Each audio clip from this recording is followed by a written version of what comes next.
चैतन्य स्वभावी भगवान आत्मा अनादि अनंत शुद्ध चैतन्य मात्र है। ज्ञान मात्र है।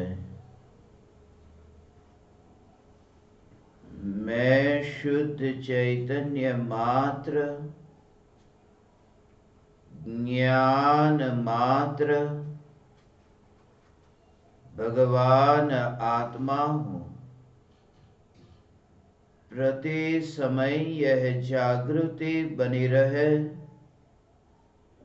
इस जागृति का नाम धर्म है।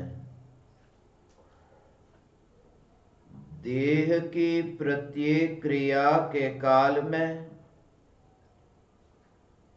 और विकल्पों के बहते प्रवाह के काल में ज्ञानी को प्रति समय यह जागृति रहती है कि मैं चैतन्य तत्व इस देह की किसी भी क्रिया में और विकल्पों के बहते प्रवाह में कहीं भी मिला नहीं हूँ। ऐसा शुद्ध चैतन्य तत्व मैं हूँ। प्रति समय स्वयं की शुद्ध चैतन्य सत्ता का बोध आत्म जागृति ही धर्म है। चैतन्य तत्व की स्व संवेदन प्रत्यक्ष निर्विकल्प अनुभूति होते ही देह होने पर भी देहातीत दशा प्रकट होती है। इतना ही नहीं, विकल्प होने पर भी विकल्पातीत दशा प्रकट होती है। चैतन्य तत्व की निर्विकल्प अनुभूति होते ही आत्मा में अतीन्द्रिय आनंद का सागर उछलता है। फिर भी ज्ञानी की दृष्टि उस अतीन्द्रिय आनंद के सागर की ओर भी नहीं जाती और दृष्टि चैतन्य तत्व पर ही टिकी रहती है। यह चैतन्य तत्व ही मैं हूँ। चैतन्य तत्व की निर्विकल्प अनुभूति होते ही ज्ञान दीपक प्रज्वलित होता है। ज्ञान दीपक प्रज्वलित होते ही ऐसी यथार्थ श्रद्धा होती है कि मैं त्रिकाल प्रज्वलित ज्ञान दीपक हूँ। चैतन्य ज्योति की सत्ता के अतिरिक्त देह रूपी मिट्टी और रागादि भाव रूपी धुएं में कहीं भी फैला नहीं हूँ। ज्ञान दीपक प्रज्वलित होते ही ज्ञानी स्वयं को राख की दीवार का पड़ोसी मानता है और मोक्ष मार्ग का मुसाफिर जानता है। ज्ञान दीपक प्रज्वलित होते ही एक अपूर्व अवसर तो आ चुका। प्रथम अपूर्व अवसर तो आ चुका। अब तो अंतिम अपूर्व अवसर की भावना पाते हैं। अनादिकालीन मिथ्यात्व का अंधकार तो दूर हुआ। मगर अब यह भावना भाते है कि जिस ज्ञान दीपक के प्रज्वलित होते ही यह अज्ञान का अंधेरा दूर हुआ, अब वह घड़ी भी दूर नहीं जब केवल ज्ञान रूपी सूर्य का उदय होगा। इसलिए तो सम्यक दृष्टि ज्ञानी धर्मात्मा को आत्मज्ञान आत्मानुभूति होते ही सिद्ध परमात्मा की श्रद्धा होती है, अनंत सिद्धों की श्रद्धा होती है। सम्यक दर्शन होते ही मध्यलोक से ऊर्ध्वलोक की यात्रा तो बाद में होती है। संसारी सिद्ध तो बाद में होता है, पहले तो ऐसी अपूर्व घटना घटती है कि अनंत सिद्ध संसारी की सम्यक दृष्टि की, ज्ञानी की, धर्मात्मा की श्रद्धा में स्थापित होते हैं। अनंत सिद्धों को आमंत्रण मिल गया, अनंत सिद्ध श्रद्धा में विराजमान हुए। मगर अनंत सिद्ध उन्हीं की श्रद्धा में विराजमान होते हैं जिनकी श्रद्धा में निर्मलता है, जिनके घर में, जिनके आंगन में पवित्रता है। वहां पर ही ये सिद्ध परमात्मा आगमन करते हैं, सिद्ध परमात्मा विराजित होते हैं। जब भीतर में चैतन्य तत्व के आश्रय से श्रद्धा की ये मिथ्यात्व की कालीमा दूर हुई और सम्यक दर्शन प्रकट होते ही एक समय में एक एक सिद्ध परमात्मा को निमंत्रण देने जाना न पड़ा। एक समय में ऐसी अपूर्व घटना घटित हुई कि अनंत सिद्ध परमात्मा श्रद्धा में विराजमान हुए, क्योंकि द्रव्य त्रिकाल शुद्ध है और जो पर्याय न्यायक देव में त्रिकाली ध्रुव द्रव्य में ढली, उस पर्याय ने ये रस चखा है कि मैं सिद्ध परमात्मा हूं। क्योंकि सिद्ध का प्रतिबिंब एक समय की ज्ञान की पर्याय में पड़ा और उस ज्ञान की पर्याय ने यही अनुभव किया कि यही मैं हूं, जो प्रतिबिंब पड़ा यही मैं हूं, उसमें थोड़ा कम नहीं, वही पूरा यही तो है, कुछ अंश नहीं, पूरी तरह से। क्योंकि जो प्रतिबिंबित तो हुआ है पर्याय में द्रव्य का रूप, उसमें ऐसा एकत्व, उसी में ऐसा अनुभव, उसी में ऐसा रस, उसी रस का स्वादन, वही तो अतीन्द्रिय आनंद की अनुभूति है, आधा अधूरा नहीं।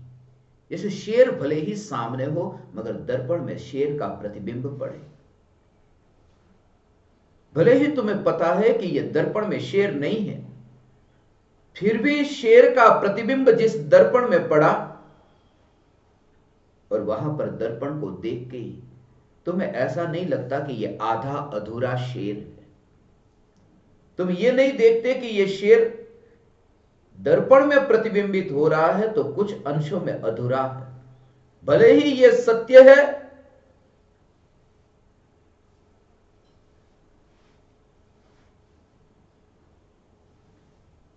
कि दर्पण में शेर नहीं है, भले ही ये सत्य है कि दर्पण में शेर नहीं है, मगर फिर भी जो शेर का प्रतिबिंब दर्पण में पड़ा, उस दर्पण को देखते ही अनुभूति तो तुम्हें शेर की ही होती है, आधी अधूरी नहीं।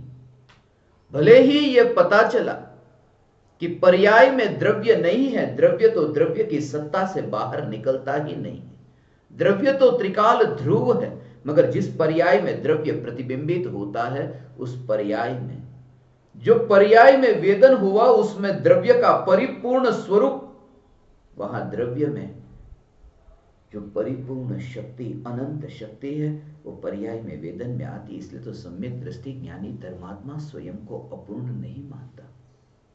वेदन हुआ, संवेदन हुआ, स्वसंवेदन हुआ और ये स्वसंवेदन प्रत्यक्ष हुआ। तुम्हारी समझ में आ रहा है जो मैं कह रहा हूं? तुम मेरी बात को बिल्कुल मेरे सामने देख करके सुनना, क्योंकि ये जो रहस्य मैं तुमसे कहता हूं वो रहस्य तुम्हें समझने तब आएगा जब तुम्हारा पूरा ध्यान, अभी ध्यान में डुबकी मत लगाना, अभी इस सिद्धांत को समझना जो परम कृपालु देव इस गाथा में समझाएंगे, इस पद में समझाएंगे, अपूर्व अवसर के काव्य के अंतिम चरणों की। जैसे ये देखो कि अब किनारा सामने आया, जैसे ये देखो कि भवसागर को तीर चुके हैं, अब तो बस किनारे पर ही पैर रखा है। आज जिस पद पर हम चर्चा करने जा रहे हैं, परम कृपालु देव उस दशा की बात करते हैं कि जो द्रव्य का स्वरूप सबसे पहले निर्विकल्प अनुभूति में पूर्ण शुद्ध अनुभव में आया था, उसी की पर्याय में पूर्ण शुद्धता प्रकट होती है। जिस समय सोना मैंने खदान से लाया था, उस समय जैसे मैंने पूर्ण शुद्ध सोना जो दृष्टि में देखा था, अब वह दशा आई है कि सोने को आग में डाला है और 16 वान वाला ऐसा पूर्ण, ये ऐसा सोना शुद्ध रूप से अभी यह निखर रहा है। वो जो पर्याय में सोने की शुद्धता जो निखरती है, वो दशा अभी है। अब पानी पूरी तरह से जलने की तैयारी में है। अब यहां पर पानी अब 100 डिग्री पर है। अब अभी अभी यह हवा हो गया, भाप बन गया, ऐसी वह दशा है। यह अंतिम चरण की सीमा है। पूर्व की घटना तो बहुत हो चुकी, अब यह परम चरम सीमा है। जैसे कोई पुरुष स्त्री को भोगे, स्त्री पुरुष को भोगे, भोग बहुत लंबा चला, मगर अंतिम चरम सीमा पर जब वो भोग आता है, उस समय बस उसकी बात है कि अंतिम चरम सीमा पर, इसलिए तो चरम सीमा पर विराजमान हुए सिद्ध परमात्मा। क्यों सीमा पर विराजमान हुए? क्योंकि उसके आगे अब और कुछ भी नहीं। यह अंत हुआ, मगर अंत में भी अनंत है, अंत में भी अनंत है। दूध भले ही दही बना, दही से फिर वो छाछ बने, छाछ से फिर मक्खन बने, मक्खन से फिर घी बने, घी से फिर और कुछ नहीं बन सकता। ये बस चरम सीमा आ गई, फिर बस घी। ये सिद्ध अवस्था वह संसारी से मुक्त की यात्रा की यह चरम सीमा है।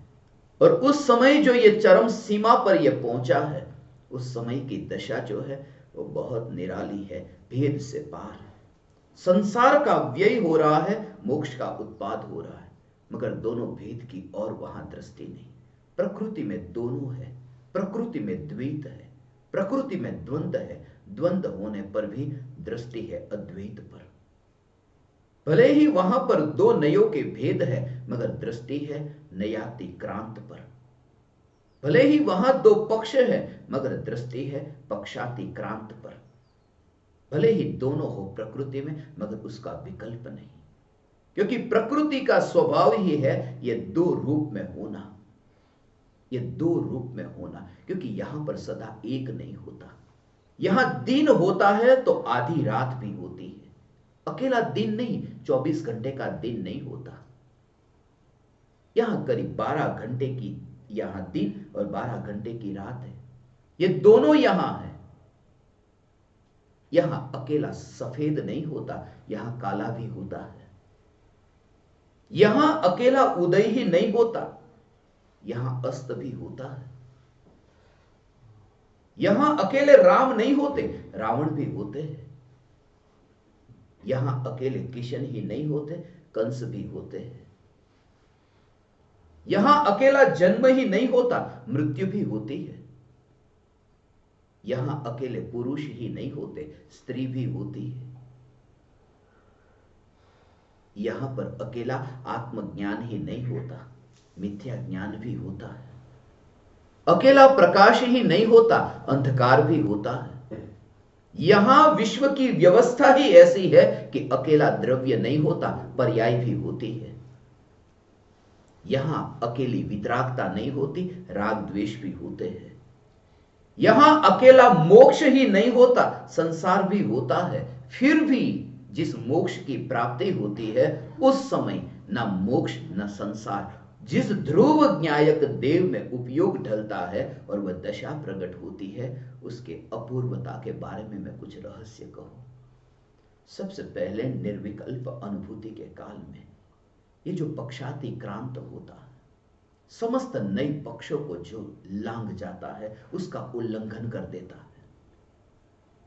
सभी सीमाओं को उसने तोड़ दिया है, सभी मर्यादाओं का अब उसने उल्लंघन कर दिया। यही तो दृष्टि है, सम्यक दृष्टि। ज्ञानी धर्मात्मा प्रत्येक आत्मा को परमात्मा के रूप में देखते हैं। कुछ रुचि ही न रही, कुछ भेद के विकल्पों में जाने में रस ही न रहा, वह दशा। क्योंकि अनंत सिद्धों में और स्वयं में जब भेद न दिखा, जब भीतर में ऐसी डुबकी लगी तो देह न दिखा, तो देह के भेद कैसे दिखे। ऐसी ही सम्यक दृष्टि की दृष्टि, यह दृष्टि समस्त सिद्ध परमात्माओं को यहां श्रद्धा में स्थापित किया। जब ध्रुव पर ध्यान ढला तो यह विकल्प ही न आया कि कौन है। इसलिए तो भेदों में उलझना, इसलिए तो समस्त आत्मा में सिद्ध परमात्मा की दृष्टि। हे ज्ञान दीपक, तुम ऐसे हो ना, समस्त आत्मा में सिद्ध की दृष्टि। वो तब होती है जब तुम यहां सिद्ध। तुम बातें तो बहुत बड़ी बड़ी करते हो, तुमने बचपन से लेकर के आज तक बहुत शास्त्रों को पढ़ा, समय सार कंठस्थ है। 1500 शास्त्र की कोई भी गाथा मेरे पास लाओ, मैं तुम्हें पन्ने के साथ में बता दूंगा। सब शास्त्र बचपन से कंठस्थ हो गए, पेज नंबर के साथ में, श्लोक, गाथा, पंक्ति के साथ में, कौन से आचार्य की कौन सी टीका। पांडित्य का प्रदर्शन बहुत हुआ, मगर पांडित्य का प्रदर्शन कुछ और बात है और सम्यक दर्शन कुछ और है। मैं ज्ञान दीपकों को सम्यक दर्शन की ओर इंगित करता हूं। मेरी उंगली का इशारा सम्यक दर्शन की ओर है। इसलिए मैंने आज तक तुमसे यह न पूछा कितने शास्त्र कंठस्थ है। कभी कभी तुमसे पूछ भी लेता हूं, कभी चेतावनी देता हूं, कल तुम आना, जिनको याद होगा रात्रि के प्रवचन का उन्हीं को मैं सुबह आने दूंगा। मगर वो बात भी अब याद आई कि आपको पूछना था मुझे अंदर आने से पहले ही, उसके बाद में एंट्री देनी थी। मगर ये मुझसे नहीं होता। जैसे ही मैं आपके चेहरे को देखता हूं, प्यासा आया है, उसको प्यासे को पानी के बारे में H2O किसे कहते हैं, लाव पूल, वो पूछना ठीक नहीं है। कोई प्यासा प्याव पर आए और उसे तुम H2O की व्याख्या पूछो। कोई भी गुरु इतना कठोर ना होगा, क्योंकि उसने ये देखा जितने रुपये हैं तिजोरी में, ऐसे ही शास्त्र भंडार में है। इसलिए तो हमने शास्त्र को भी भंडार कह दिया, शास्त्र भंडार। रुपये का भंडार होता है शास्त्रों का भंडार। जब भी मैं आप परमात्माओं को देखता हूं, कभी यह जरूरत ही न पड़ी। कल हम सत्संग में गए थे ना, पूज्य गुरुदेव श्री कांजी स्वामी का हम प्रवचन सुन रहे थे। यहां पर ही गजपंथा में यहां के ट्रस्टी ने जब बताया कि ये ज्ञान दीपक ओडिशा से आए, बस मुझे उतना पता था, मुझे ये पता नहीं था वो जैन है कि नहीं है। कल पहली बार पता चला। इतनी सालों से वो यहां पर साधना करते, उमराला में कितने बरस तक वो रहे थे, मुझे नहीं पता था। मुझे एक भी ज्ञान दीपक की जाति, कुल, उनके मां बाप का परिचय नहीं, और मुझे जरूरत ही न लगी जीवन में, कभी जरूरत न लगी। जब कोई ज्ञान दीपक आता है, मैं उसका बायोडाटा नहीं मांगता। तुम्हारा पति का नाम मुझे पता नहीं, तुम्हारी सरनेम भी पता नहीं, और होती है तो भी मैं निकलवा देता हूं।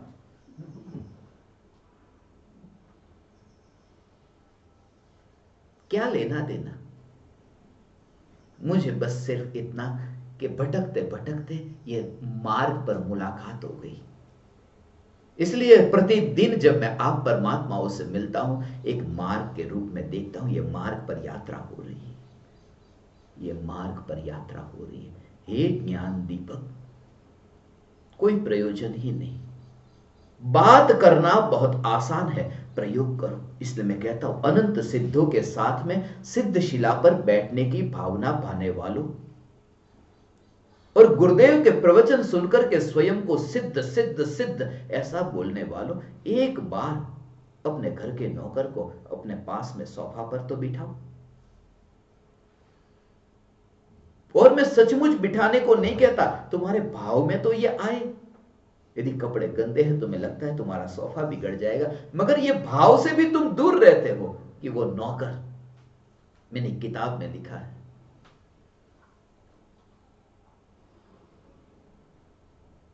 समस्त जीवों को एक समान दृष्टि से देखना चाहिए। एक इंद्रिय हो, 2 इंद्रिय हो, 3 इंद्रिय, 4 इंद्रिय, फिर इल्ली हो, चींटी हो, भंवरा हो, सर्प हो, गाय, शेर, भैंस, सम्यक दृष्टि, मिथ्या दृष्टि, अरिहंत भगवान और गटर का कीड़ा और सिद्ध भगवान, सभी को समान देखो। किसी का खत आ गया कि आपने ये सब तो अच्छा लिखा कि सभी आत्मा को, मगर वो सिद्ध भगवान के पास में गटर का कीड़ा वो थोड़ा दूर रखना चाहिए था। अरिहंत के साथ सिद्ध अच्छा लगता। मैंने जानबूझ करके ये लिखा था, ये जानबूझ करके लिखा था। तुम्हें पता नहीं, जाना देह अभी एक समय में अनजाना होगा। तुम्हें अपने खानदान का पता नहीं, तुम कहां से आए हो, और वो जानने की मुझे जरूरत नहीं। यही तो कारण है कि मैं ईसाइयों के पास, मुस्लिमों के पास, यहूदियों के पास और स्वामी नारायणों के पास, कल देखा ने अमेरिका में स्वामी नारायण मंदिर में जो प्रवचन हो रहा था, कनेक्शन बिफोर करेक्शन, घुस करके बैठ नहीं सकते। आज तुम यहां पर मुसलमान का कुरान यहां रख नहीं सकते मंदिर में, मगर वो मस्जिद में यह आत्मसिद्धि शास्त्र रखने को क्यों तैयार हुए? Only one reason, connection before correction. I don't want to correct, I just want to connect and you correct yourself. हम पहले दिन से ही करते हैं, तुम जैन हो या तुम अजैन हो, यहां से ही बायोडेटा लेते हैं। कोई भी व्यक्ति आश्रम में आता है, यही से पहले शुरुआत। जैन हो, मैं तो बहुत से आश्रमों में गया हूं, जैन हो या अजैन हो, भोजनशाला में जाते हैं तो बीच में जैनों का रुपया अलग होता है, अजैनों का अलग होता है। देखा है इन्होंने थोड़े दिन पहले। फिर वो भले ही चैतन्य तत्व का दीवाना हो, मगर वो 80 देगा, और वो भले ही बाप दादा खानदान में जैन पैदा हुआ हो, घर पे आलू प्याज खाता हो, मगर वो 60 देगा। मैं एक ऐसे ज्ञान दीपकों से एक ऐसा निर्माण देखना चाहता हूं कि ये महापुरुष पूज्य गुरुदेव श्री कांजी स्वामी और परम कृपालु देव का नाम सुनते ही ये नाम ऐसा रोशन हो कि ये उनके शिष्य है। आज लोग कांदे के भजिया खाते हैं और कहते हैं आत्मा तो खाता पीता नहीं, अनाहारी है।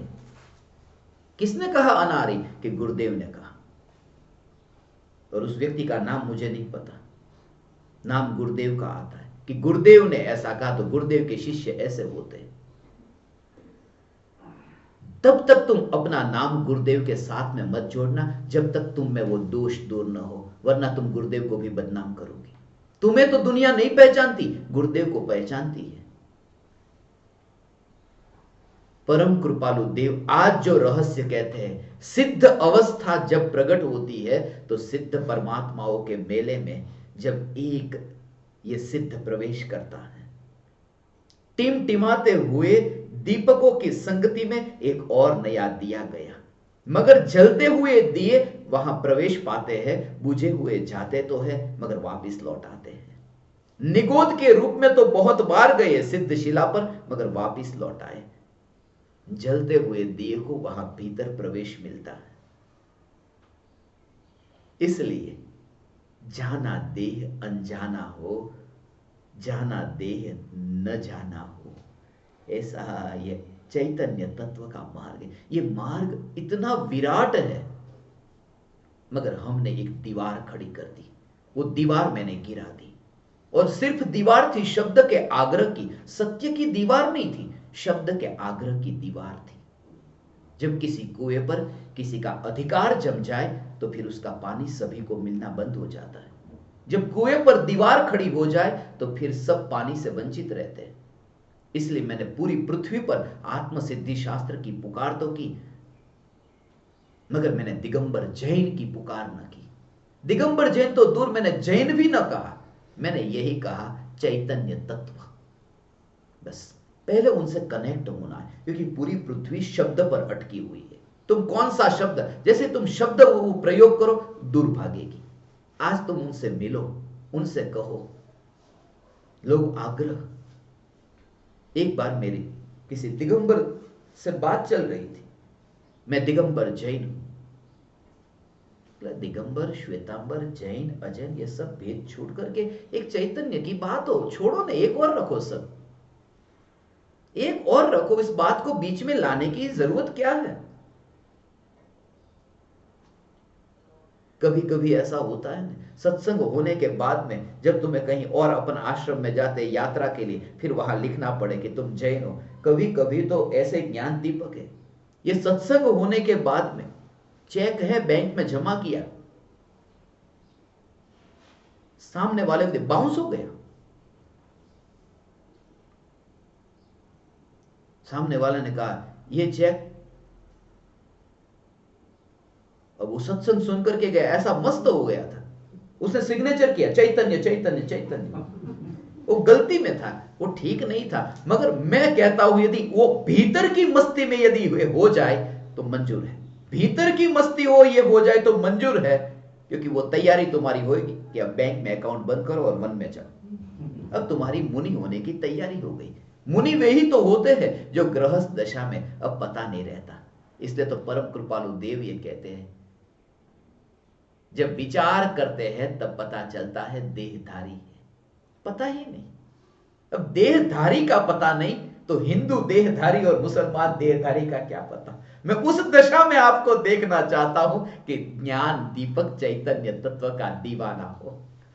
चैतन्य चैतन्य चैतन्य और कुछ भी नहीं, क्योंकि आयुष्य अल्प है और ऐसे उत्तम योग का मिलना भी अति दुर्लभ है। जीवों की रुचि भी अत्यंत मंद है और बुद्धि भी बहुत कम है।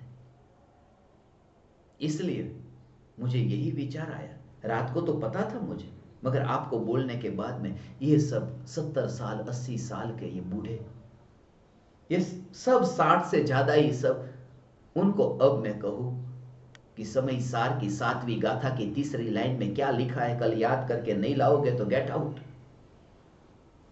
ये ठीक नहीं लगता। तुम आओ, तुम बैठो, तुम बैठो, बुद्धि है उसका उपयोग करो। और ये मैं सब पढ़ने के बाद में कहता हूं, सब पढ़ने के बाद में, सब शास्त्रों को कंठस्थ करने के बाद में। मुझे नहीं पता ऐसा नहीं, ये आपको भी पता है, पिछले साल 20 शास्त्रों के 20 शास्त्रों पर जो 40 सत्संग हुए थे, एक एक गाथा मैंने आपको अंदर की बताई। मगर ये सब शास्त्रों को जान करके ये जाना कि खाली कितने हुए, भरे तो बहुत। मैं देखता हूं कि तुम खाली हो, तुम भरो मत, तुम्हारी चाल कुछ और हो, पंडित की चाल ना हो, तुम्हारी चाल हो समझदार पुरुष की, तुम्हारी चाल में इतनी विनम्रता हो, तुम बोझ लेकर के मत जाओ, तुम निर्भर होकर के जाओ, तुम चलो तो उसमें बोझ ना हो। कमजोर लोग सिर पर शास्त्र का बोझ लेकर के घूमते हैं, और उनसे भी कमजोर लोग दिमाग में शास्त्र का बोझ लेकर घूमते हैं। और सम्यक दृष्टि ज्ञानी धर्मात्मा, ज्ञान तो होता है मगर उस ज्ञान को एक और रखा है, और वितराग परिणति के संग में वो बहते हैं, बहते हैं, चलते नहीं, वहां धारा बहती है। वो धारा की भांति काल के प्रवाह में परिणति की निर्मलता की तरह ही ऐसे वे बहते हैं। खाली हो, मेरा पूरा जोर यही, हाँ, ऐसा ही पूरा जोर है। उद्दालक ने अपने बेटे श्वेत केतु को जब कहा था कि जा, मैं तुझे ऐसा बड़ा पंडित होना, ऐसा देखना चाहता हूं कि तू बहुत बड़ा ज्ञानी हो जाए, बहुत बड़ा ज्ञानी हो जाए, जा, गुरुकुल में भेजा है, गुरु के पास में।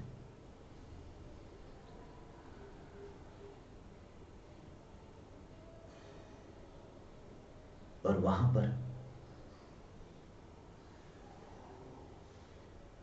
श्वेत केतु पढ़ने गया, बरसों तक उसने पढ़ाई की, शास्त्र को कंठस्थ कर लिया, बड़ा निपुण हो गया, प्रवीण हो गया, होशियार हो गया। उसकी चाल बदल गई थी, जब गया तब कुछ और था, आया तब कुछ और चाल से आ रहा था। जब वो वापिस लौटा, उसने अपने पिताजी के भी पैर नहीं छुए। मैं कैसे पैर छू? इतने बूढ़े जो शास्त्र का कुछ भी नहीं जानते, उनके पैर में छू तो छू कैसे? मैं तो पंडित हो गया हूं, झुक नहीं सका। वापिस आया था। पिताजी ने बहुत अरमान देखे थे, सपने देखे थे कि बेटा गुरुकुल जा रहा है, गुरुकुल से आएगा। बहुत सपने देखे। जब वापिस लौट करके वो झुका नहीं, तब उद्दालक की आंखों से आंसू टपकने लगे और उन्होंने श्वेत केतु को कहा, मैं इसलिए नहीं रो रहा हूं कि तूने मेरे पैर नहीं छुए, मैं इसलिए रो रहा हूं क्योंकि मैंने तुझे ऐसा बनने के लिए भेजा नहीं था और तू क्या बन के आया। मैंने तुझे किसी और कारण से भेजा था, तू क्या होकर आया। तूने मेरे पैर नहीं छुए इसलिए मैं तुझे अब यहां नहीं रखता, ऐसा नहीं। अब तू वापिस जा, तू निर्भर होकर आ, क्योंकि हमारे खानदान में, हमारे कुल में कोई जन्मजात या शास्त्रों को पढ़कर के पंडित नहीं हुआ, कोई ज्ञानी नहीं, ब्राह्मण थे। उद्धार ब्राह्मण, मगर ब्राह्मण तू शास्त्रों को पढ़ करके ब्राह्मण होकर के आया तो तू ये भ्रम में है। तू वापिस जा। वापिस भेज दी, घर में रहने नहीं दिया, थोड़ा समय भी घर में रहने न दिया। तू वापिस लौट जा। वापिस गया तो अभी पढ़ा नहीं है, तो पढ़ करके आना। जब वो वापिस गया, गुरु के पास जाकर के ये सब बातें बताई, तब फिर कहा, गुरु ने कहा अब एक काम कर, उस आश्रम में जो गायें थी उन गायों को चराने के लिए तू खेत में जा, बस ये करना है। और गायों के संग में रह जहां किसी मनुष्य की परछाई न पड़ती हो। भाव बहुत सूक्ष्म था। मनुष्य की परछाई न पड़ती हो तो उस जगह चला जा। ज्ञानी वह है जहां ये मनुष्यों की परछाई नहीं पड़ती, ये मनुष्यों की परछाई नहीं पड़ती। इसलिए तो तुम्हारी जो कल्पना है, तुम मानते हो कि ये संप्रदाय, ये भेद, ये होना चाहिए, मगर ज्ञानी पर उसका कोई प्रभाव नहीं पड़ता। वो अलिप्त रहता है। वो कहता है तुम्हारी परछाई भी मुझ पर नहीं पड़ती, तुम कितना भी मानो, मगर मैं उस बात को नहीं मानता। मैं किसी भी संप्रदाय में नहीं मानता, किसी भी पंथ में नहीं मानता। मैं मानता हूं मैं परम कृपालु देव का शिष्य हूं, बाह्यांतर निर्ग्रंथ जो। यदि तुम उसे संप्रदाय कहो तो कहो, मगर मैं किसी संप्रदाय में नहीं मानता। मैं होना चाहता हूं बाह्यांतर निर्ग्रंथ जो, नग्न भाव मुंड भाव स स्नानता, वो दशा पाना चाहता हूं। परम कृपालु देव ने अपूर्व अवसर में एक भी जगह जैन शब्द का प्रयोग नहीं किया। यह परम कृपालु देव की विशाल दृष्टि थी, वरना गांधी जी के हाथ में यह न आता, वरना गांधी जी का नित्यक्रम न बन जाता। गांधी जी प्रार्थना में यह अपूर्व अवसर का पाठ करते थे। परम कृपालु देव रचित आत्मसिद्धि शास्त्र पूरी पृथ्वी पर पहुंचा 1 लाख केंद्र पर, एक ही वजह से उसमें जैन शब्द नहीं लिखा। और आज इंडोनेशिया में मैडान यूनिवर्सिटी में बच्चों को पढ़ाने के लिए सिलेबस में रखा गया, एक ही कारण से कि ये भेद में से निकलकर सत्य पहुंचे लोगों तक। यदि तुम्हें कैसे सुनना है, तुम ऐसे सुनने को तैयार हो, आओ बैठो। बचपन में ऐसे ही तो चॉकलेट मिलती थी और बच्चे बैठ जाते थे। चाटा दो तो बैठना संभव नहीं, बैठ भी जाएगा मगर उसमें उसके प्राण न होंगे। उसकी काया तो होगी मगर वो मुर्दा होगा, जिंदा बच्चा न बैठा होगा। Connection before connection. कल मैंने आपको बताया ना, मस्जिद में मेरे इमाम के कपड़े के प्रवचन, प्रोटेस्टेंट हो कैथोलिक हो, मैं जाता हूं मस्जिद में जहां नमाज पढ़ी जा रही है। तुमने मेरे हाथों को देखा, आओ बैठो। कैसे बैठना है, ऐसे बैठना है। मगर अब तुम सुनो, मुझे कोई पक्षपात नहीं, अब तुम सुनो। सुनने को तुम तैयार हुए नहीं, सुनने को तुम तैयार हुए नहीं।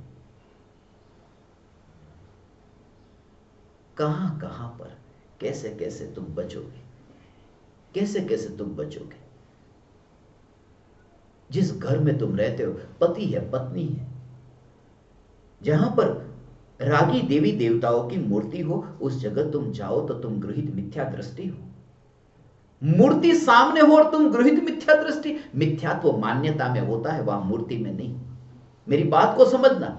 मूर्ति की पूजा करो, मूर्ति को आदर दो, मूर्ति में तुम परमात्मा मानो तो मिथ्यात्व है।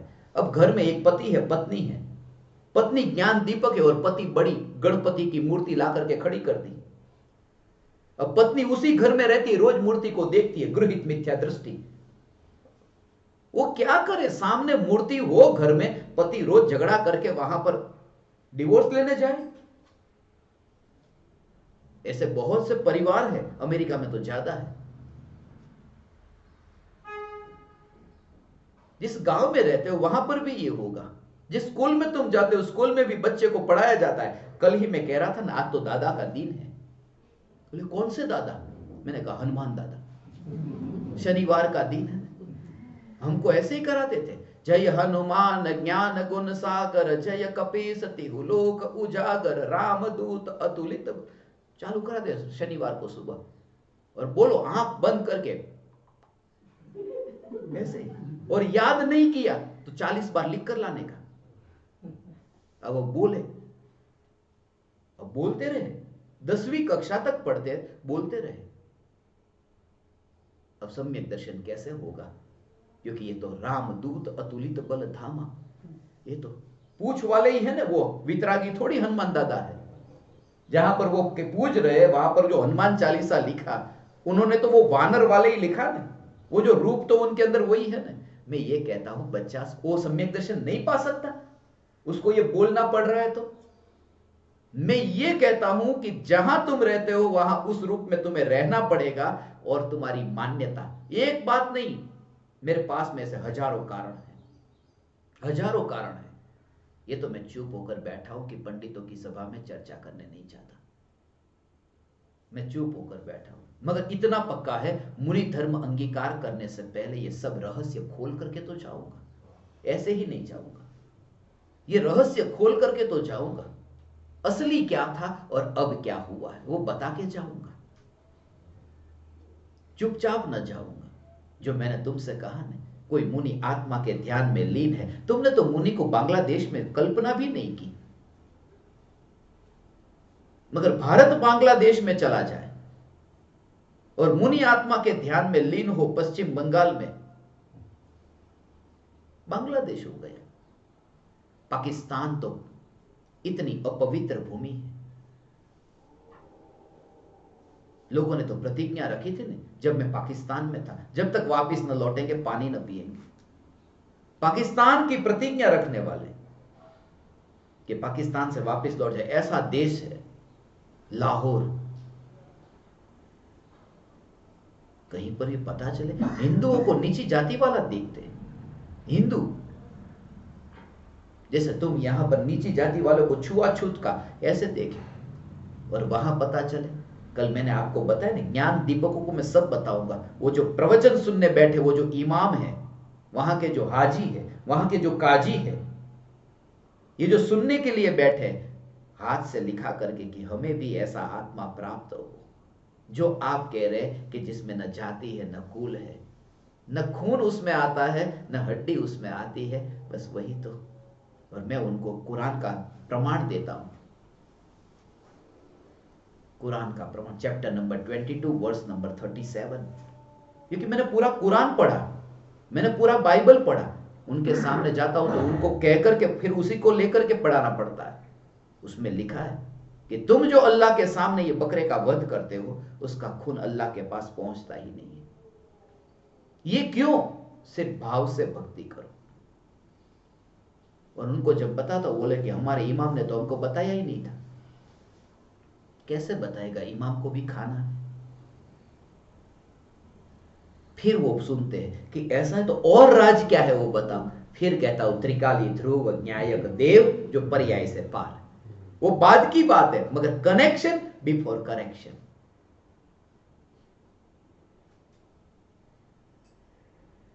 ये चाल है ना। कल कोई बोला कि कैसे चालाक है आप, कैसे चालाक नहीं, इसमें समझदारी है। जहां पर जैसा हो उसमें समझदारी। परम कृपालु देव के पास वो कला थी, इसलिए आत्मसिद्धि शास्त्र में जैन शब्द का प्रयोग कहीं नहीं किया और तत्व से विपरीत एक भी बात नहीं, वरना गुरुदेव उस पर प्रवचन देते। गुरुदेव का एक एक समय इतना मूल्यवान और गुरुदेव एक एक गाथा के बारे में इतना रहस्य खोलते हैं। किसी पंडित से मेरी बात हो रही थी जयपुर में, वो कह रहा था एक गाथा निकाल दो 19 नंबर की गाथा, विनय करे भगवान। और गुरुदेव ने जो अर्थ खोला विनय करे भगवान, उस अर्थ के कारण ही गुरुदेव का अहोभाव मुझे आया और आत्मसिद्धि शास्त्र मिशन शुरू हुआ। एकमात्र 19वीं गाथा, विनय का भाव जो गुरुदेव ने खोला। केवल ज्ञान की पर्याय में जानते हैं कि ये भूतकाल में मेरे गुरु थे, यही विनय है। हाथ जोड़ने का नाम विनय नहीं, ये गुरुदेव ने जो भाव खोला, इसलिए ये कहता हूं कृपालु देव के पास वो कला।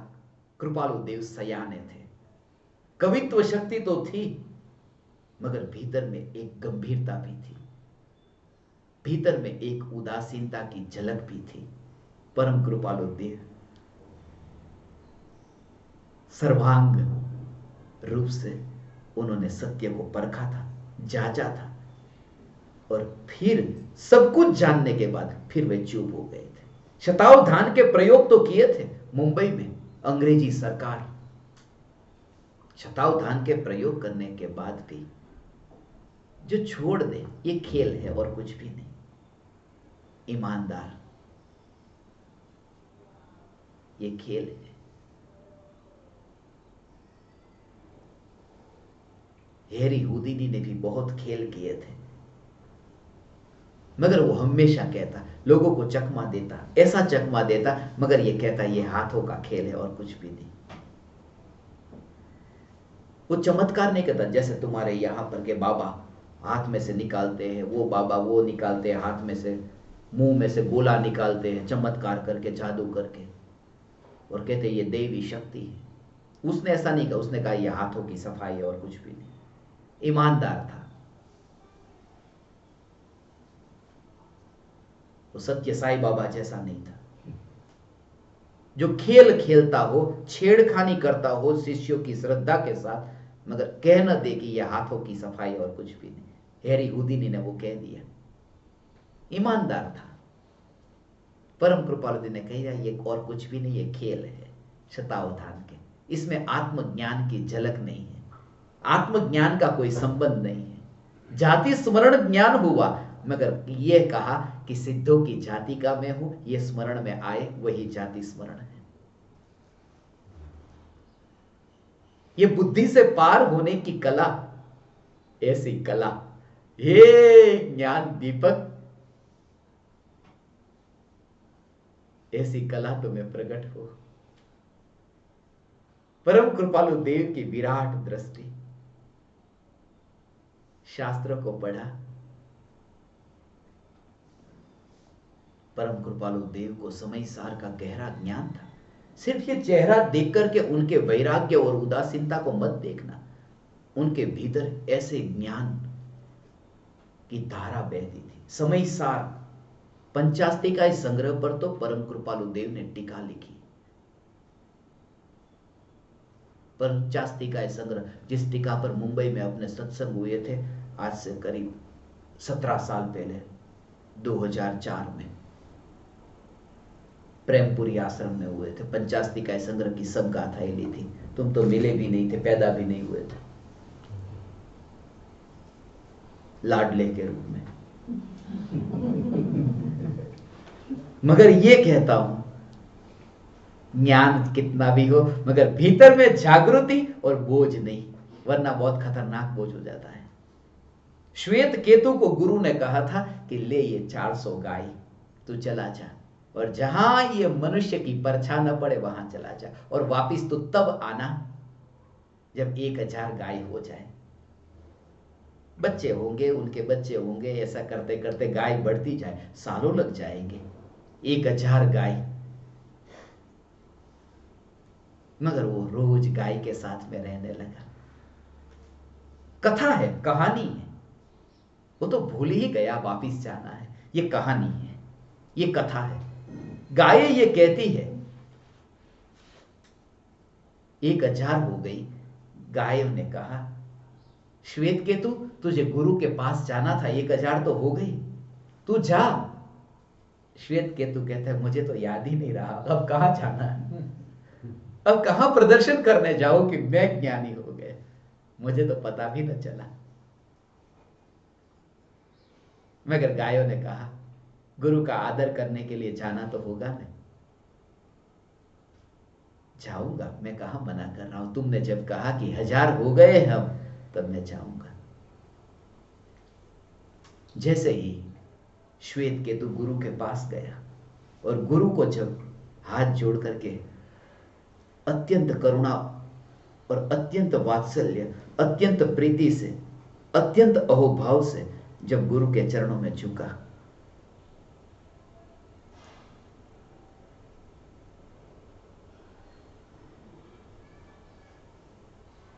गुरु ने कहा, फिर तूने नियम तोड़ दिया।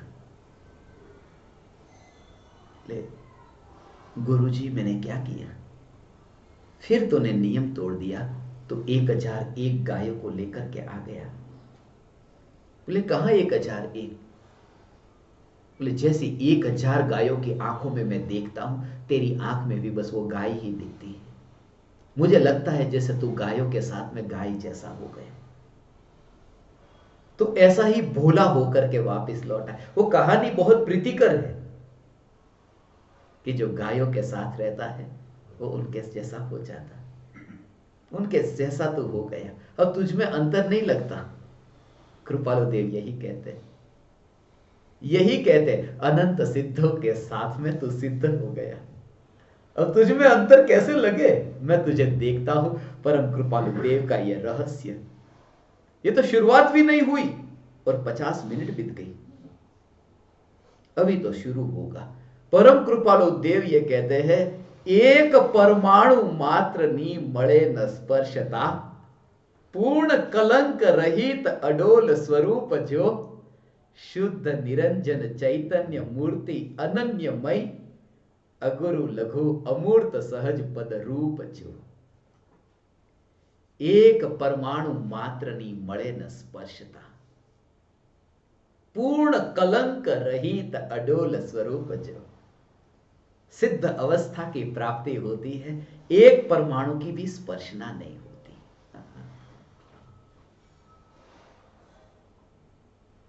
अस्पर्शी।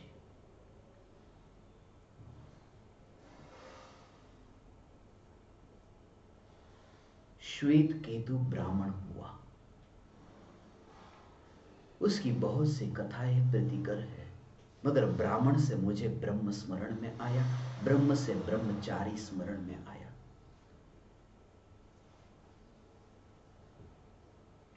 ब्रह्म से ब्रह्मचारी स्मरण में आया। प्रत्येक आत्मा ब्रह्म है और जो पर्याय ब्रह्म में ढलती है वह ब्रह्मचारिणी हो जाती है, वह ब्रह्मचारी हो जाती है। जो ज्ञान ढला न्यायक पर वह ब्रह्मचारी हो गया, जो परिणति ढली न्यायक पर वह ब्रह्मचारिणी हो गई। ढला मगर ब्रह्म तो ब्रह्म रहा, अस्पर्शी।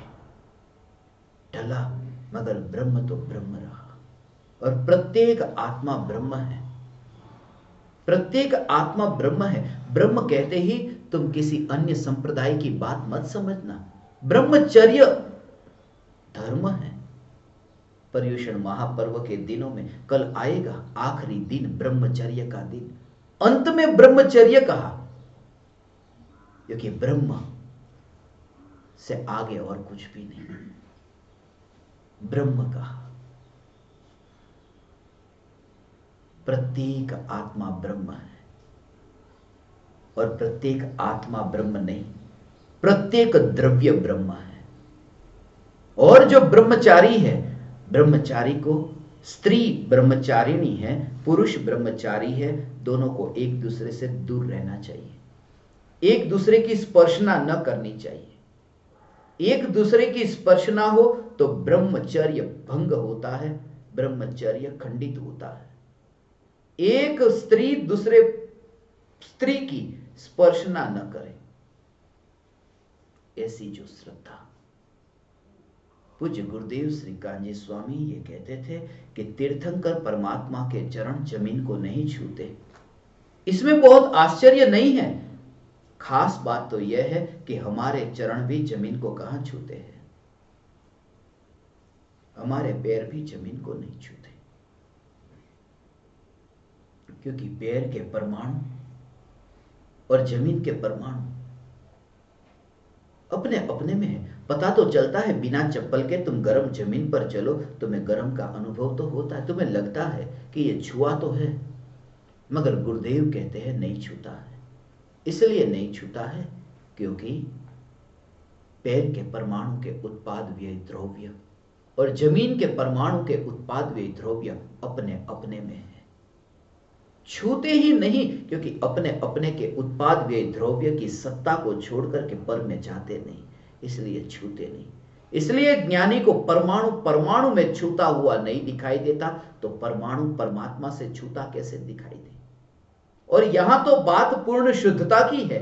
ऐसे स्वरूप के आश्रय से जब पूर्ण शुद्ध पर्याय प्रकट हो, वहां स्पर्शना कैसी, ऐसी सिद्ध अवस्था।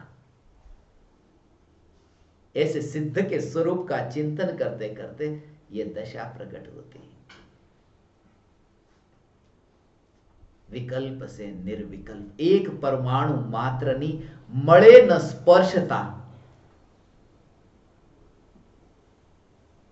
वहां है ही नहीं। ऐसे ऐसे ही है नहीं। मुनि देह होने पर भी देहाती चलते फिरते सिद्ध कहा नहीं। इसलिए ज्ञानी की दृष्टि में प्रत्येक आत्मा जो सिद्ध परमात्मा है, किसी की मजबूरी का फायदा नहीं उठाते। बस किसी की मजबूरी का फायदा नहीं उठाते। मजबूरी है ना।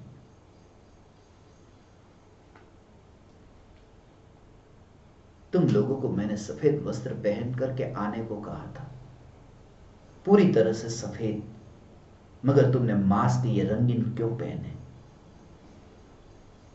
सफेद मास्क मिलते हैं बाजार में, सफेद क्यों नहीं पहने? जो थे मजबूरी थी। जो वस्त्र है, जो मजबूरी है, वो पहन करके आए। हमारे पास दूसरा वस्त्र नहीं, क्या करें? ज्ञानी की दृष्टि में किसी की मजबूरी का फायदा नहीं उठाते। कोंगो में उनके पास में जहां मैं जाता हूं, नामीबिया में, अंगोला में, बोट्सवाना में, घाना, नाइजीरिया, सिएरा लियोन, टोगो, ऐसे ऐसे अफ्रीका के देशों में जहां इतनी गरीबी है, उनके कपड़े भी तुम देखो। ऐसे ही मैं आज दोपहर में आपको जो बताने वाला हूं, Tuvalu, Vanuatu, Samoa, Papua New Guinea, Kiribati, Micronesia, Palau, ऐसे ऐसे देशों में लोगों को मैं देखता हूं, उनकी मजबूरी देखो। ऐसे लोग हैं आज, मगर उनकी मजबूरी, तो मेरे सत्संग में नहीं बैठ सकता, तो ऐसे कपड़े पहनकर नहीं। ज्ञानी की दृष्टि ऐसी है, कपड़े पर नहीं, मजबूरी है ना। मजबूरी का अर्थ तुम समझते हो। रास्ते पर चलते हुए मैं जा रहा था और कल मैंने एक इल्ली को देखा। चलते समय इल्ली को देखा, लाडले ने इल्ली को उठा लिया, उठा करके एक और कर दिया। बस दुनिया को यह दिखाई देगा कि बचाया, बचाना ये किया, ठीक है, उसको एक और कर दिया कि मर न जाए। मगर रहस्य यह है कि उसकी मजबूरी का फायदा मत उठाओ। कोई परमात्मा तुम्हारे सामने आया है, उसकी मजबूरी है कि इल्ली के ही कपड़े के साथ में वो आ सकता है अभी, उसके पास दूसरा कोई वस्त्र नहीं, इल्ली का वस्त्र है। कोई परमात्मा चींटी के कपड़े के साथ तुम्हारे सामने आए, उसकी मजबूरी है। अभी किसी की मजबूरी का फायदा मत उठाओ। वो कहते हैं हमारी मजबूरी का फायदा मत उठाओ, अर्थात हमें इल्ली के रूप में मत देखो, हमें चींटी के रूप में मत देखो। आलू भी सामने आए तो उसकी मजबूरी का फायदा मैं नहीं उठाता, बस सिर्फ परमात्मा। हवा भी बहती हो, ये हवा आई या नहीं, परमात्मा हवा के वस्त्र के साथ में गति करता हुआ। तब तुम्हारी दृष्टि ऐसी होगी कि प्रत्येक आत्मा अब परमात्मा दिखाई देगा। तब तुम्हें पता चलेगा कि तुमने कितना बंधन में, सीमा में अपने को बांध के रखा था। मैं उस दृष्टि से जगत को ऐसे देखना चाहता हूं। ये वितरागी धर्म, वितरागी धर्म। मेरी एक दिगंबर के साथ में ही चर्चा चल रही थी, जो समेत शिखर में कोर्ट पे केस कर रहे श्वेतांबरों पर। मैंने कहा 130 करोड़ रुपए इकट्ठे कर रहे। यहां समयसार छपवाने को रुपये नहीं है। हमें भी इतनी बुक छपवानी, पैसे नहीं। मैंने तो आज तक इससे मांगा नहीं। मिशन पूरा हो गया। लोग समझते हैं कि मैं पूरे पृथ्वी में 153 देश में गया, पैसे वाला होऊंगा। कुर्ता पजामा पुराना हो गया, इतने दिन से नया नहीं लाया। मेरे पास में वो भी नहीं। एक जोड़ी कुर्ता पजामा पता है, और हमेशा डोरी से नीचे गिर गया तो पता चलता है अब इसको धोने के लिए साबुन कहां से लाऊं, निचोड़ करके ही सुखा देता हूं। अब वो उनके साथ में 130 करोड़ रुपए इकट्ठे कर रहे, उनके साथ चर्चा हो रही। थोड़ी देर तो चर्चा हुई, मगर तुरंत मुझे पता चला अब विवाद होने की तैयारी। और जहां विस्फोट होने जैसा होता है वहां पर हाथ छोड़ के मैं निकल जाता हूं पतली गली से। बात यह चल रही थी, वो कह रहा था दिगंबर ही सच्चा है। अच्छा, अच्छी बात। भेदभाव में से मुक्त हो जाओ, चैतन्य की बात करो ने। मैं भी कहता हूं मैं नग्न दिगंबर मुनि होऊंगा, मगर तुम चैतन्य से शुरुआत करो ने। तुम संप्रदाय को लेकर के खड़े मत हो। और मेरे अंतर में तुम्हारे प्रति करुणा है कि इतना महान धर्म तुम्हें मिला, मत वंचित रखो सबको। मैंने कहा महावीर भगवान ने शेर की पर्याय में सम्यक दर्शन पाया, शेर की पर्याय में, जानवर की पर्याय में। और वो मुझे बोला कि शेर दिगंबर तो था ना। तुरंत ही मैं वहां से हाथ जोड़ लिए। फिर मुझे पता चला अब नहीं बोलना है कुछ भी। वरना स्वर्ग के देवों के दृष्टांत में दे सकता था, नारकियों के दृष्टांत दे सकता था, गुरुदेव और कृपालु देव के दृष्टांत दे सकता था, मगर तर्क तो दो धारी तलवार है। और मौन महावीर भगवान की परम अहिंसा है। दिगंबर।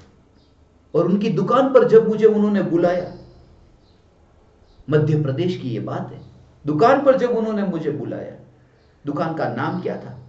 दिगंबर क्लॉथ शॉप, नंगे की कपड़े की दुकान, दिगंबर क्लॉथ शॉप।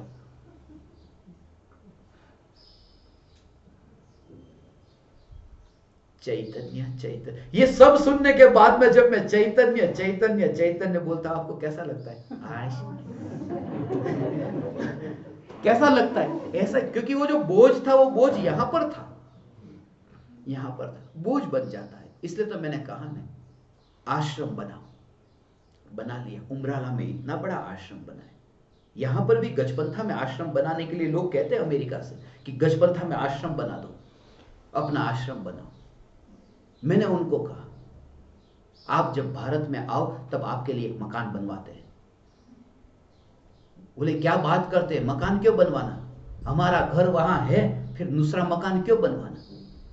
मैंने भी उनको कहा गजपंथा में हमारा घर है ये, फिर काय को आश्रम बना, जब अपना घर पहले से है तो। और यहां रहो, ठहरो, खाओ पियो, आनंद करो और चले जाओ, बस। वो बोझ क्यों, वो बोझ क्यों? एक और वो फिर एक नया बोझ बन जाता है। घर गृहस्थी का बोझ वो कम है। घर गृहस्थी में एक कमरे को बनाने का ही विचार है, यहां पर तो 100 कमरे का देखना पड़ता है। फिर जिस प्रयोजन से। इसलिए मैं कहता हूं यदि तुम्हें साधक होना है तो आश्रम मत बनाना। अब तुम्हें मैनेजमेंट करना है, तुम्हें कुछ जॉब करना है, तुम्हें काम धंधा करना है, करना, मगर आश्रम मत बनाना। गुरुदेव ने आश्रम नहीं बनाया था, गुरुदेव ने एक भी बोली नहीं बुलवाई थी। गुरुदेव के जन्म तिथि पर जो बोली बोली जाती है उस समय भी गुरुदेव की उदासीनता आपको पता नहीं, क्योंकि चैतन्य चैतन्य चैतन्य की मस्ती हो और वहां पर किसी को ये बात, इसलिए तो मैं तो किसी को बोलता नहीं। आज तक आपको बोला कि कितने रुपये दान में दोगे, क्योंकि मुझे पता है जैसे ही बोलूं कि आधे कम हो जाएंगे और मैं वो कम करना नहीं चाहता। एक बात के कारण उसे चैतन्य से दूर करना नहीं चाहता। 153 देश में मैंने किसी से नहीं कहा तुम 1 रुपया मुझे दो, और पूरा मिशन हो गया, आश्रम हो गया, सब हो जाता है।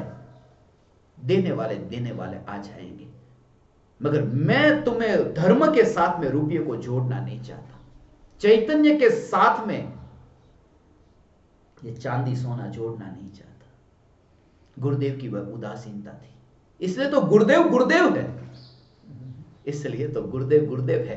पंडित कांजी स्वामी शास्त्री नहीं है, पूज्य गुरुदेव श्री कांजी स्वामी।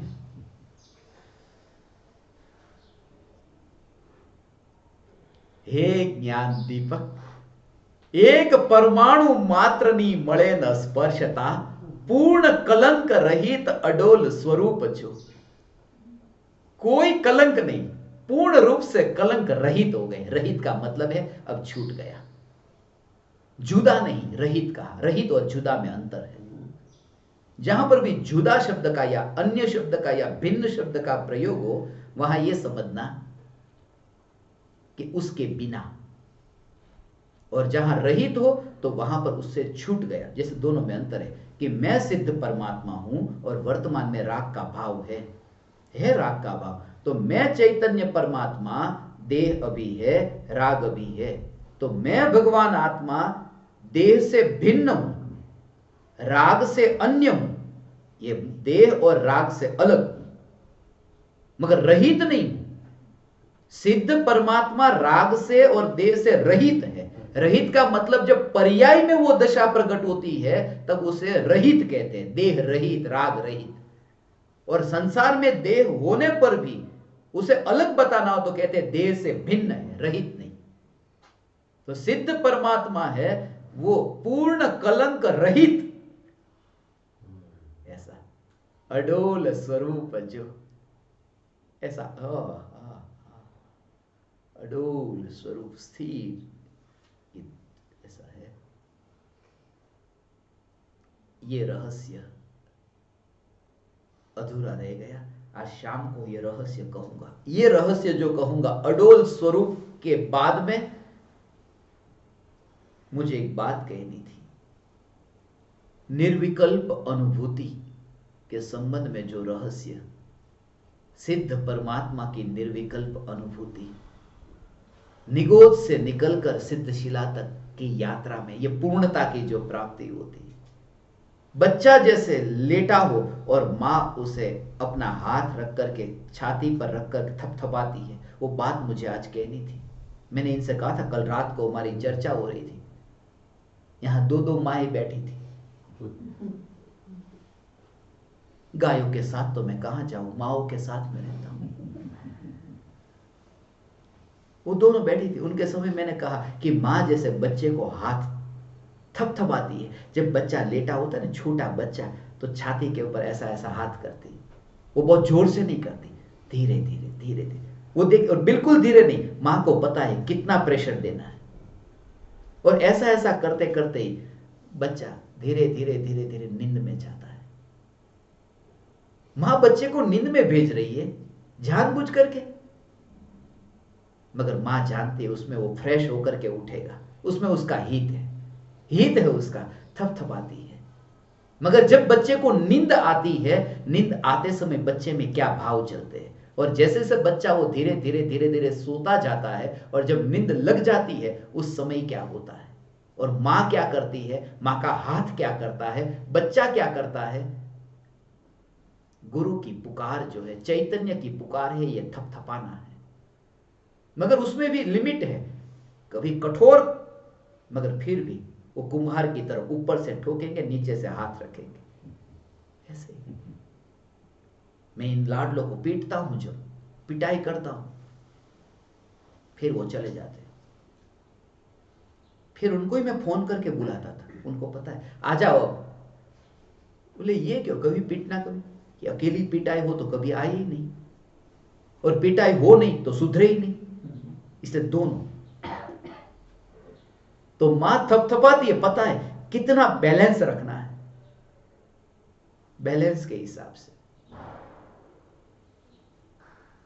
और वो थपथपाती है, फिर बच्चा सोने लगता है। चैतन्य चैतन्य चैतन्य, ये सुनते समय चैतन्य तत्व विचार के काल में जब ज्ञान दीपक सुनता हो, उस समय वो ध्यान की गहराई में जाता है। चैतन्य तत्व विचार करते हुए वह ध्यान में डुबकी लगाता है। ऐसा नहीं है कि ये ज्ञान दीपक को पता नहीं है कि ज्ञानी किसे कहते हैं, ध्रुव का स्वरूप क्या है, ये सब पता है। मगर जिस समय तुम्हारा तत्व विचार होता है, उस समय कैसे है? उस समय बच्चे को एक स्थिति ऐसी आती है कि अभी नींद आ रही है, उस समय उसे खिलौना नहीं चाहिए, उस समय उसे नींद आ रही है। निर्विकल्प अनुभूति में गुरु की पुकार, जो जीव समोसरण में तीर्थंकर परमात्मा की दिव्य ध्वनि सुनते सुनते डुबकी लगाता है, लग जाती है, और वहीं पर ही सम्यक दृष्टि होता है, वहीं मुनि हो जाता है। उसके रहस्य में कहूंगा, परम कृपालु देव के साथ में जुड़े हैं, बहुत रहस्य।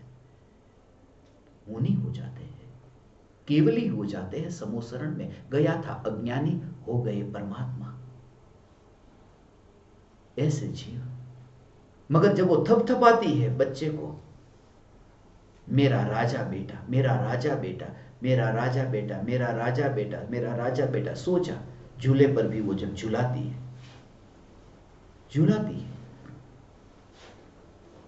यहां से वहां, यहां से वहां, वही तो उसे थकान लगती है।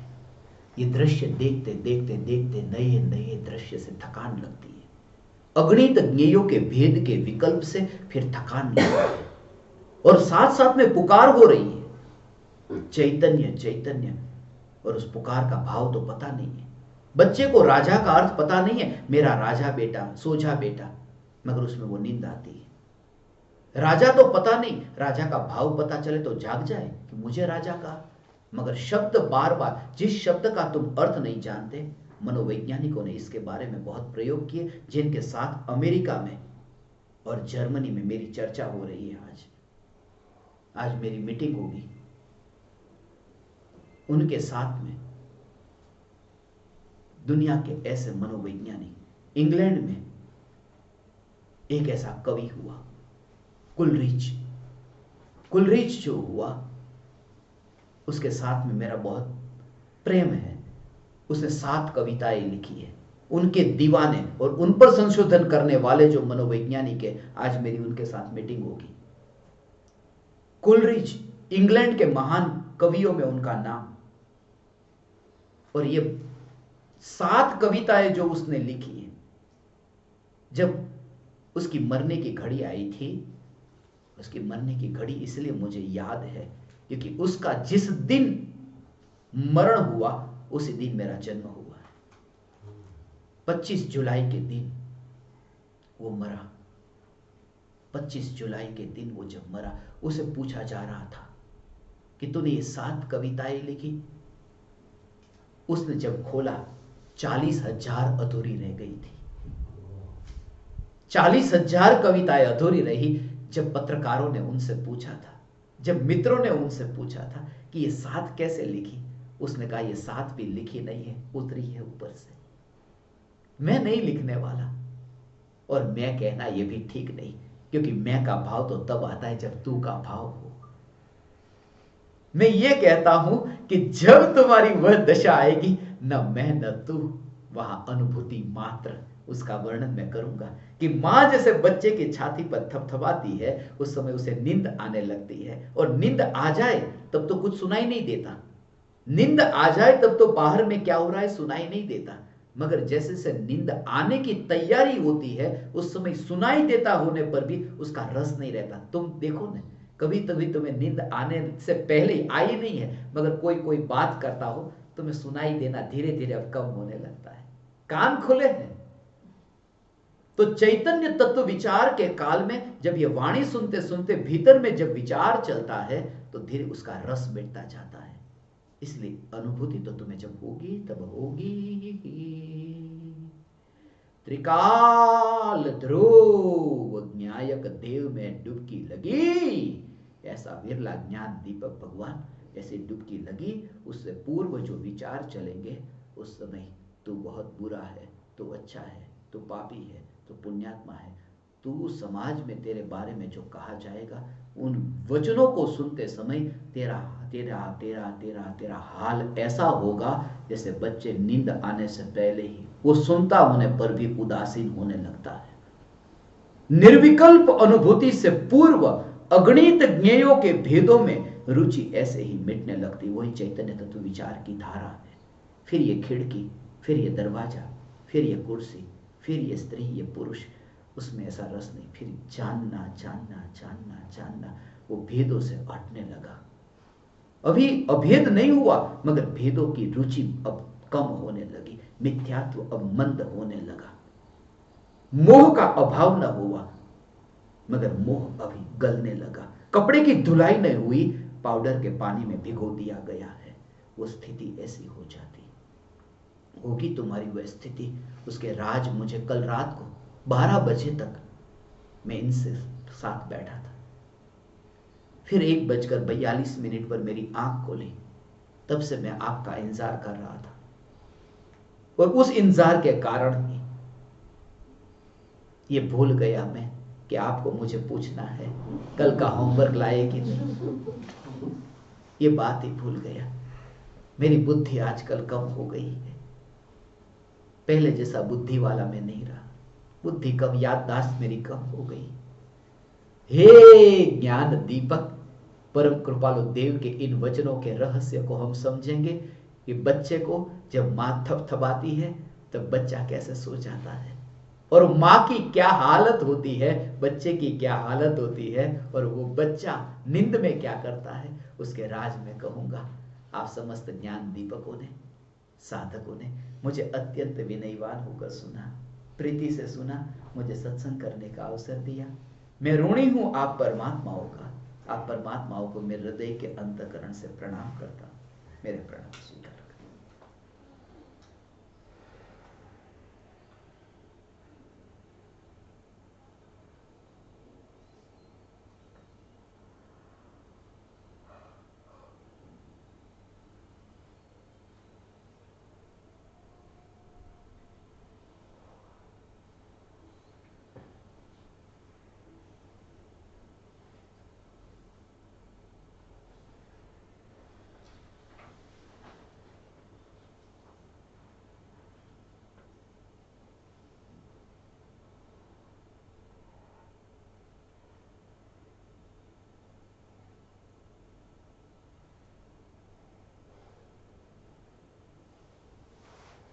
अहो अहो श्री सद्गुरु करुणा सिंधु अपार, इस पामर पर प्रभु किया। अहो